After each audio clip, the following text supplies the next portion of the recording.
When I was 16, I was in a car accident. It was so bad that my parents were told that I wasn't going to make it and to start making plans for my death. But I feel like I was so stubborn that I managed to pull through on sheer willpower.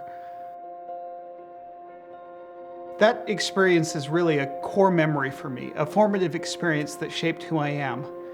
There's a week or so of my life that I have very little memory of at all. Recovery was long and hard, and I still live with the health problems to this day. During this time, I remember thinking a lot about how what we have is the moment that we are in. Everything could be gone in a second.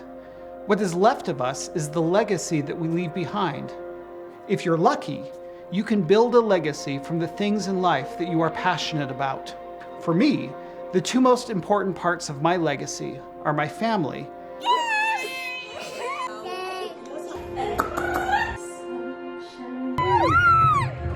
and the transcendent experience of performance in theater. Ben's gonna be our storyteller for this pop-up storybook, Cinderella and the Big Bad Wolfenstein. Okay.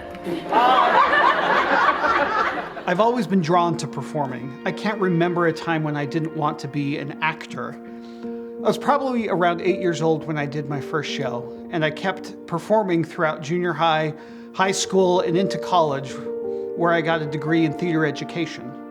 I started as an attractions host while I was still in college as part of the Disney College program. I then worked in the entertainment department for a while. Even after I got my master's degree in HR, I worked for them in the HRIS capacity for a long time, and I absolutely loved it. I even met my wife working for Disney. She was also in the entertainment department. She also has a passion for performing, although we've never done a play together. I do about 2 or 3 plays a year, and my wife does a few as well.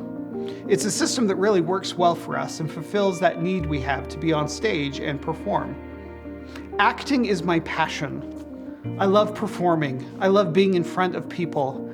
I love how theater can tell a story and communicate and teach things on a visceral level.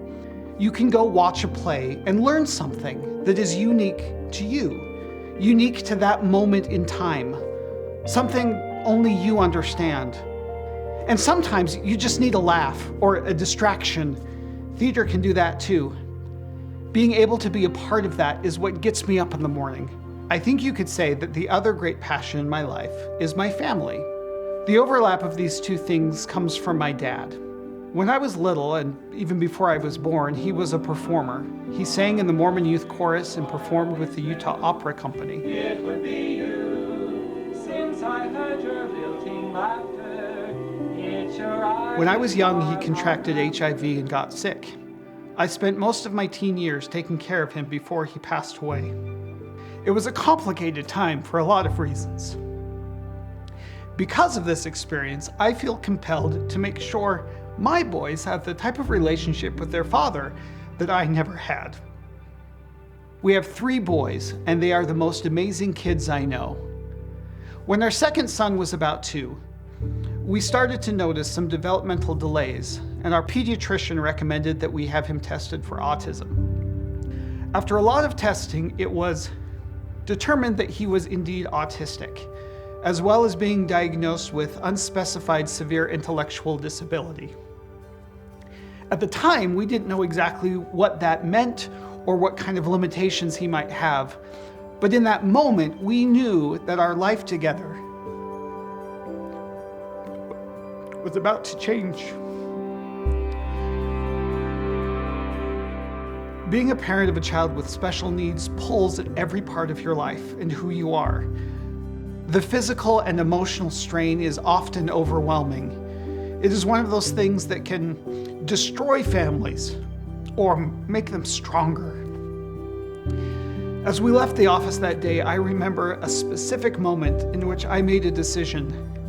Despite feeling completely inadequate and overwhelmed, I thought back to my childhood and the relationship I didn't have with my dad. I took my wife's hand and decided that this would make us stronger, and that whatever came our way, we would be there for each other, always. It felt like life suddenly became real. Our son is now 10 and progress is slow. He's completely nonverbal and hasn't hit most milestones kids naturally hit within the first 2 years of their lives. At the same time, his default setting is joy.